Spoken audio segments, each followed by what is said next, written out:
So dito nga po mga kalingap, ex-beneficiary ni Kalingap Edo nagsumbong kay Makagago at ito ang sabi. So yan po yung pag-uusapan po natin mamaya mga kalingap, pero bago po natin ipagpatuloy ang video ito sa mga bago pa lang po sa ating munting channel, huwag po natin kalimutang suportahan ang ama ng Kalingap, Kuya Val Santos Matubang at Kalingap Rob. At paunawa, panoorin po muna ang full video bago mag-comment para malaman ang nilalaman nito. So dito nga po mga kalingap, ex-beneficiary ni Kalingap Edo nagsumbong kay Makagago. So dito po mga kalingap, sa kanyang comment nga po ay halatang halata po na ex-beneficiary nga po ito ni Kalingap Edo at hindi nga po si Kalingap Rab. At ito po mga kalingap, basahin po natin yung kanyang comment nga po.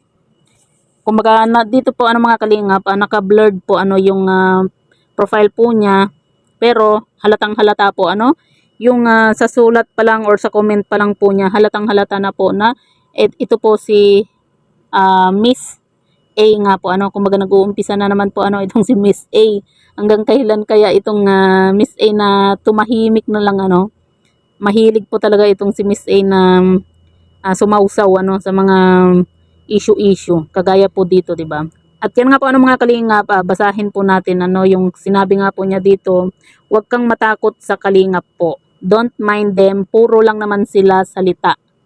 I'm ex-beneficiary ng Kalingap, but part of Kalingap Boys, not Kalingap Rab. So yan po mga kalingap, dito pa lang sa sinabi po niya na part of boys, but part of boys, not Kalingap Rab. Ibig sabihin, hindi po siya beneficiary po ni Kalingap Rab, kundi beneficiary po siya ng K-Boys. So alam na po natin kumbaga halatang halata dito halatang halata po dito sa sinabi po niya na kumbaga alam na natin kung sino po ito mga kalingap.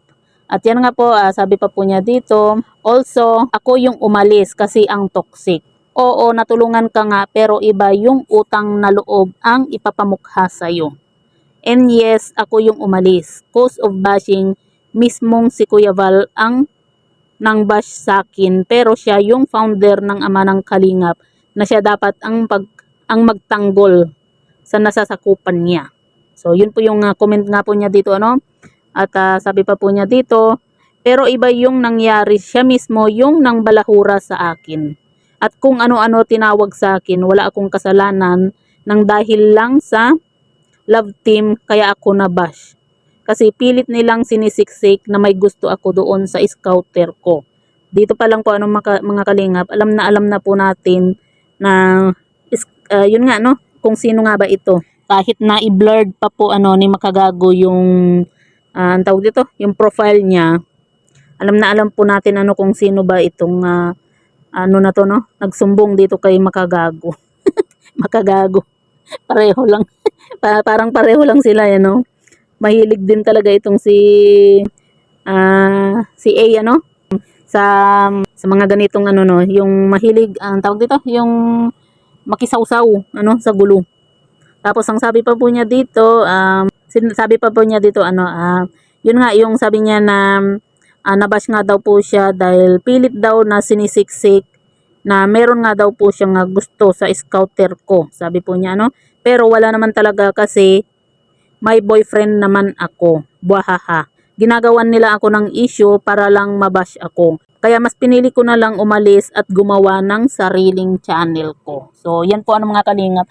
Para sa akin, hindi naman siya yung gumawa ng sariling channel nung umalis siya. Kasi dati na po siyang may channel eh. 'Di ba? Kumbaga, winor out na lang niya nung na-scout po siya, 'di ba? Kumbaga matagal-tagal na po siyang may channel, pero syempre hindi pa naman siya ganoon kakilala, kaya kumbaga hindi masyadong yung views niya, 'di ba? Pero nung nung nakilala na po siya, ayun po kumbaga talagang inano na rin po niya yung YouTube nga po. At dito po sa comment pa lang po niya, halatang halata na po na si Miss A nga po ito. Pambihira Buti pa itong si yung dating naging love team po ni Kalingap Edo. Kumbaga tahimik lang kahit papaano, 'di ba? Kumpara dito sa natulungan na nga tapos ganito pa yung mga talagang may ugali itong si Miss A. 'Di ba? Ang layo-layo po ano ng ugali po niya dito kay Carla kahit na magpinsan po sila, 'di ba? O kita niyo naman, 'di ba? Kung gaano binebless po itong si Carla. Kasi nga makikita mo talaga na talagang ano no, na mabait itong si Carla nga po. At saka lahat naman po ano mga kalingap, lahat po may basher. Hindi yan mawawala yung basher, 'di ba? Siyempre, komento po 'yun ano ng mga viewers, yung kung ano naman po kasi yung nakikita po sa kanya. Siyempre, may kanya-kanyang ano no, kumbaga may kanya-kanyang komento po ang bawat tao or ang bawat viewers nga po, 'di ba? Kahit nga sa mga artista, 'di ba, may mga basher, sina Sir Tulfo, sila Ivana. Oh, kagaya na lang ni Ivana, 'di ba? Kumaga tumutulong na pero may basher pa din, 'di ba? Eh siya pa kaya, 'di ba? 'Di ba? Siya pa kaya na nakilala lang dahil sa kay Kalingap Edo, 'di ba? Pambihira. Lahat naman tayo may basher, si Kalingap Rab nga noon, grabe yung basher sa kanya. Oh, pero dahil sa mas kumbaga nakikita nila yung kabutihan at kabaitan ni Kalingap Rab, kahit papaano nawala na po ano yung kumbaga may basher man pero hindi na po ganun kadami, 'di ba? Kasi may basher man itong si Kalingap Rab, yun na lang yung mga siguro mga sabihin na nating mga nagpapapansin ano para may mai-content lang, 'di ba? Tapos nag-aano siya na kaya siya nabas dahil sa ugali niya, 'di ba? Yun yung totoo. Pambihira. Talagang ang hilig nitong si A ano na ano yung sumausaw sa mga ganitong issue. Tahimik na ilang ano na no, buwan na ba? Buwan na ba na tahimik itong si A na ito? Tapos ano, biglang ganito na naman na nakisawsaw na naman siya porque biglang nakisawsaw itong si Makagago sa Kalingap. Tapos nakisawsaw din po siya. Pambihira. 'Di ba? Talagang ano no, kaya tama lang na nawala na siya ano sa Kalingap. Kasi ang pangit ng ugali. Yung natulungan na siya, kahit papaano, 'di ba? Malaki rin naman yung naitulong ni Kalingap Edu. Ang gusto yata niya, sige-sige yung tulong sa kanya, pambihira. Kumbaga, itong si A, parang hindi siya makontento ano kung ano yung kayang maitulong sa kanya. Ang gusto yata yung kagaya ni Kalingap Rab na mapabahayan, kumbaga maraming tawag to, yung mga sponsor. Siguro kung baguhin niya yung ugali niya, baka magkaroon siya ng maraming sponsor kagaya na lang ni Carla at saka yung mga ibang beneficiary kagaya ni Beyonce din, di ba?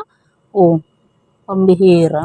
So yan po ano mga kalingap, kayo na po ano, yung mag-isip kung tama ba yung nasa isip ko ano na itong nag-comment na ito or nagsumbong nga po kay Makagago ay si Miss A. 'Di ba kasi halatang halata naman.